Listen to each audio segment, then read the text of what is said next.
What is this one right here? How does this work? This is. I will mention there's some very artful prototypes coming out. So just bring it over to where you are. mainly, this is the membrane. So the membrane is the special bit. The membrane can be rendered into anything. So if it's medical and therapeutic application, is it a knee sleeve? Is it, what do you need? Right. This is a suit that I wear for my training. I've got numerous programs on my phone, so when I want to train and the stimulus, the particular waveform that allows me to deliver resistance in my muscles, that's what I use. I've used capillarization this morning because it's quite sort of nice.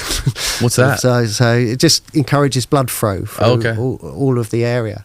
I use it most of the times when I train. It's great because it kind of what kind of training are you talking about? Training. So how did I train this week? Yeah, like when you say when you use it for training, what kind of training are you talking about? Any training I want to do. So all I do is put the suit on and enhance my training. And that's the art to it, right? It's basically a stimulus that is when the stimulus goes into the muscle. When I voluntarily recruit the muscle, I can never do it to its fullest extent. It's impossible. Muscle's got 3 types of twitch.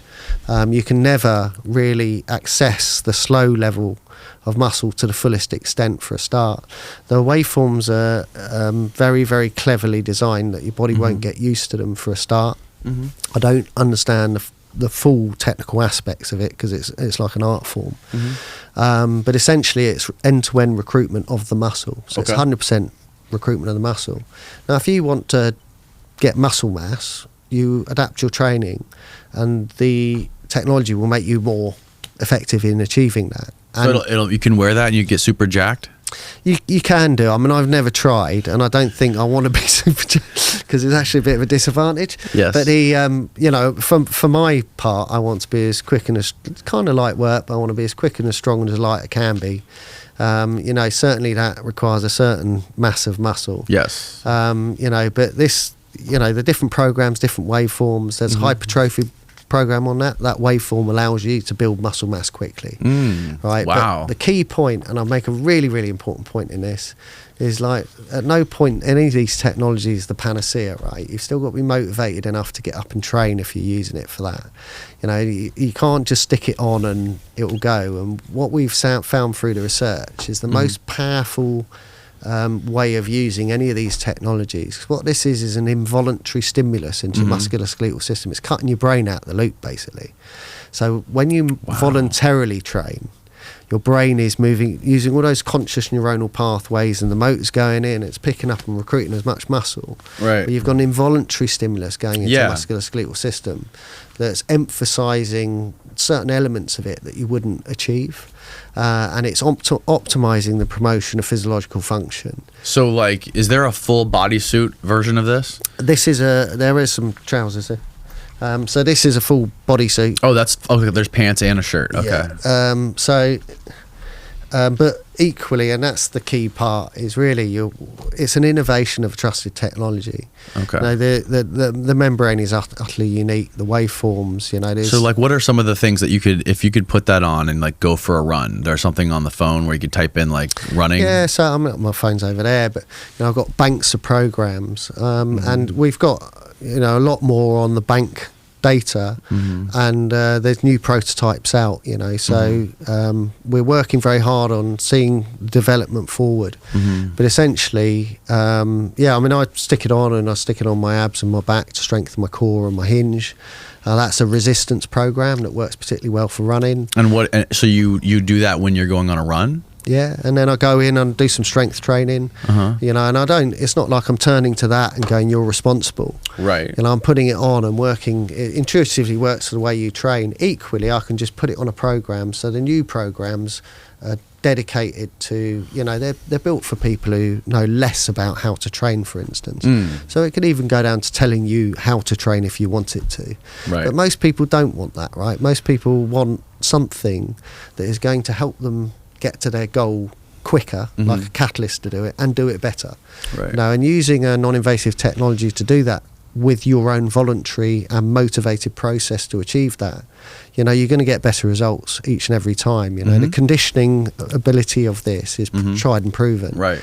It's also been used in the medical and therapeutic world for a very long time with bed-bound patients, people who've had muscles that have, you know, atrophied, inactive. There's actually a program on that on my phone. Oh, that's amazing. You know, so but this is only the basis of where the potential can start. You know, as further understanding comes on how harmonious balance in endocrine function, physiological function is attached to that tensioning and torquing of the musculoskeletal system. And the most recent research, as I said, is innervated muscle is more effective at secreting the hormones and the extracellular vesicles that, you know, go up into your brain and boost brain function. So it's a very exciting area. But just on the simple basis of what the suit does, you know, sports and recreational fitness, it's a great technology to use. And actually, you know, it's the same technology you've seen it, but it's a totally different application of it. You've seen the lumps, you've seen the wires coming out.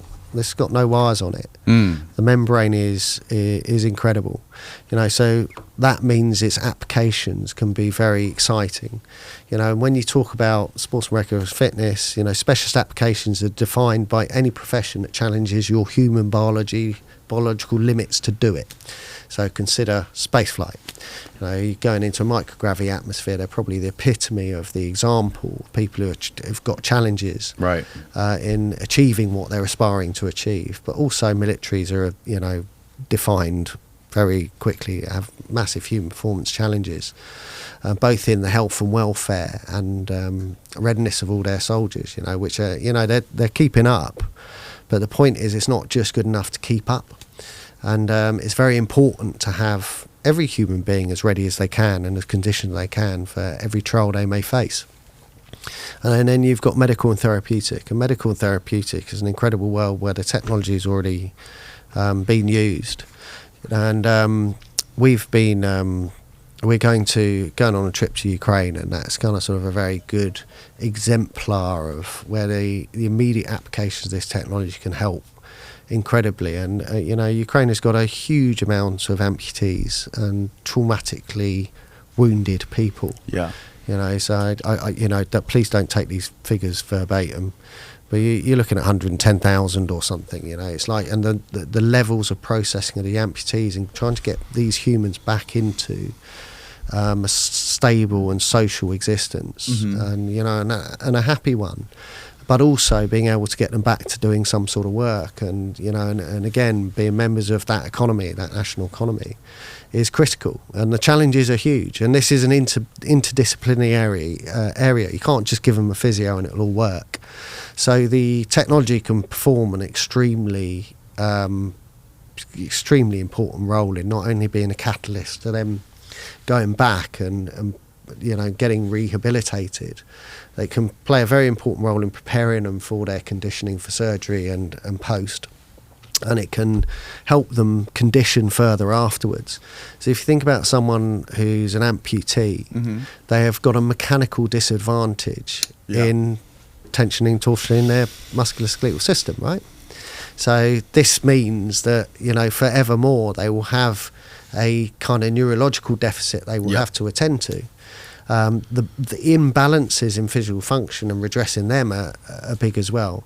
So this is a preserve for experts, you know, and again, this technology can be made available to anyone when they're following a program with conditions built in. But when you're actually treating sort of people with very, very complex injuries, when you're addressing communities with, you know, professional challenges, that's when you have to have the experts involved to inform the process. You know, analyse, you know, okay, well, how is this immediately useful to them? Where can we prove it can be useful in the future?